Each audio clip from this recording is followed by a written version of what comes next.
бул жумушту мен Москвада негизи күндө ушул менен алек болчумун, ушул жумушту кылат элем. Дайым кыялданчумун. Неге ушул жумушту өзүбүзгө Кыргызстанга ачсак болбойт деп. Мен Дастанов Манас Баткен областына караштуу Кадамжай районунун Чабай деген айылында төрөлгөнмүн.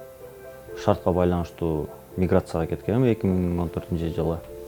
Ошентип химчисткага биринчи грузчик болуп кирдим. Ал жактан анан кожаный цехке бүгүн азыр көргөзгөндөй эле обувтарды чистка кылдым. Башында мени ошол жактан помощник болуп үйрөнүп, бул ой ошо химчисткада иштеп жүргөндөн 2019 кокусунан карантин башталып кетти.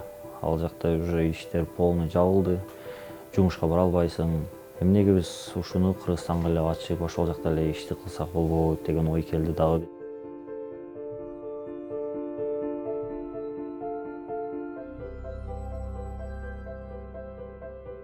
Массажный салонунан келди. Анда сортировка кыла эле чисткага.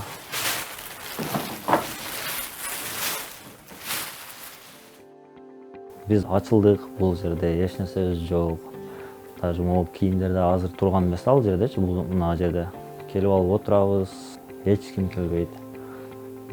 Иш болбойт окшойт деген ойдо келет экен башында. Биз үчүн эмес окшойт деп. Если биз ошол күнү жеңилгенибизде, азыр күнгө чейин келбесе керек эле.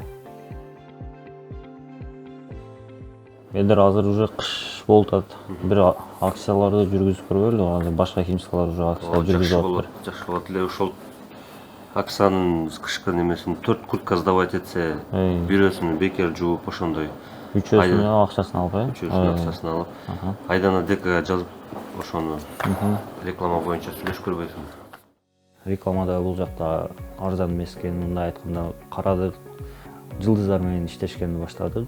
Ошолор реклама кылгандан кийин бизге жана подписчиктерибиз көбөйүп баштады. Уже башында 5000 болду, кийин 10 000 болду.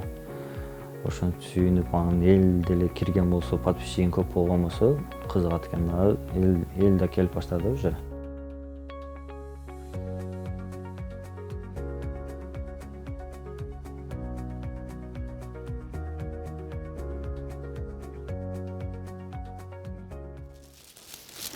Бул жана айткан биздин машинабыз болот, брендированный. Бул жакта кандай кызматтар кылабыз, ушулар көргөзүлгөн. Бул жакта кайсыл кызматтар, могу жерде телефон номерлер, QR-код, WhatsApp. Жана реклама баннерлерди аса турган жерлерди сүйлөшүп келдик. Тура турган акчасы $1000 айтышкан да бизге. Бизде ой келди, бир машина сатып алсак, анан бизде доставка болгон үчүн машинада жеткирип, кайра алып келип, ошондой ой келди дагы. Спринтер сатып алдык. Здравствуйте. Это ваша куртка. Спасибо. Всего доброго, до свидания.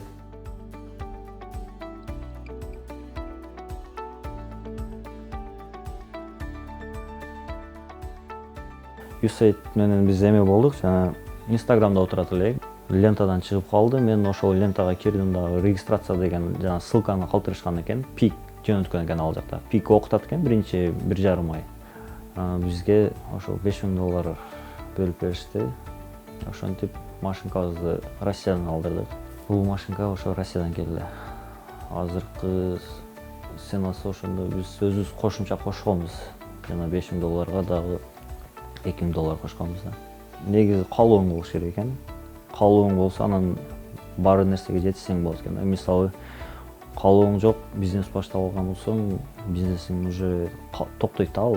Башында 1 күн, 2 күн иштейсиң, уже клиент келбей аткан болсо, каалооң калбай калат да, бул бизнес мен үчүн эмес экен деген ойго келет да.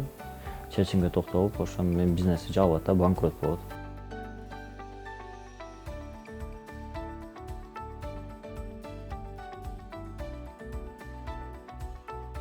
Миграция дегенде эми ал жакта мисалы биз эми айылда чоңойгонбуз, айылда өскөнбүз, айылдан чыгып эле шаарга барсаң көп нерсени түшүнбөйт экенсиң башында.